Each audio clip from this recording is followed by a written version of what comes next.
ایک عمدہ ادب یا اچھی شاعری اس جہان کی سیر کرواتی ہے اور حوصلہ دیتی ہے کہ اس جہان کے حسن، اس کے اخلاقی قدروں اور اس کی جرأت مندی کو اپنی روزمرہ کی زندگی کا حصہ بنائیں۔ پھر کبھی کبھی ایسا بھی ہوتا ہے کہ کوئی ایک فرد یا افراد کی جماعت کچھ ایسا کر گزرتی ہے کہ یہ سیرہ خالدہ ایک دم سے روشن ہو جاتا ہے اور گمان ہوتا ہے کہ ہم شاعری کی اس تصوراتی جہان میں پہنچ گئے ہیں۔ ہمیں کچھ ایسا ہی لگا جب دلی کی ایک بستی کی چند ہزار عورتیں اپنے حقوق کے تحفظ میں اور ایک نوساختہ قانون کے خلاف پرامن احتجاج میں اپنے گھروں سے نکل کر سڑک پر آ گئے۔ میری نظر میں عورتوں کا یہ پرامن احتجاج ہماری بہترین پروٹیسٹ پوئٹری کی زندہ تصویر ہے۔ ہم نے غالب اور فیض کو وہاں نغمہ سرا دیکھا۔ میرے ساتھ آپ بھی ذرا دیکھیے، عورتیں اپنے اپنے گھروں سے نکل کر ایک اجتماع کی سڑک کی صورت میں ایک سڑک پر آ بیٹھی ہیں اور ہمیں یاد آتا ہے، دیر نہیں، حرم نہیں، در نہیں، آستان نہیں، بیٹھے ہیں رہ گزر پہ ہم، غیر ہمیں اٹھائے کیوں۔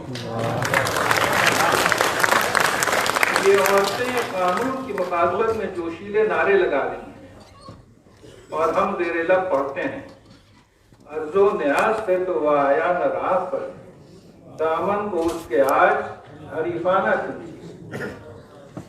کڑکڑاتی سردی کی راتوں میں یہ عورتیں شیخار بچوں کو لیے کھلے آسمان کے نیچے بیٹھی ہیں اور ارباب اقتدار میں کسی کو سماعت کا وقت ہے نہ دماغ۔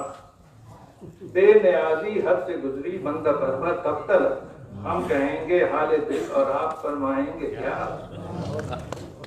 ان عورتوں کو گالیاں دی جا رہی ہیں، ہر ایک بات پہ کہتے ہو تم کہ تو کیا ہے، تم ہی کہو کہ یہ انداز گفتگو کیا ہے۔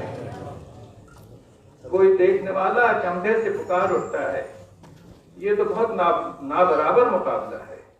ایک طرف چند ہزار عورتیں جن کی طاقت صرف اخلاقی جرأت، دوسری طرف they might of the state. ہمیں ایک کھلا بسرا شعر یاد آتا ہے، جس طرح دن کا سمندر سے ہو سرگرم ستیر، جس طرح تیتری کو ساتھ پہ یلغار کرے۔ ان عورتوں کو غدار اور وطن دشمن گردانا جاتا ہے۔ حاکم شہر بھی، مجمع عام بھی، پیر الزام بھی، سنگ دشنام بھی، ان کا دمساز اپنے سوا کون ہے، شہر جانا میں اب باصفا کون ہے، دست قاتل کے شایاں رہا کون ہے۔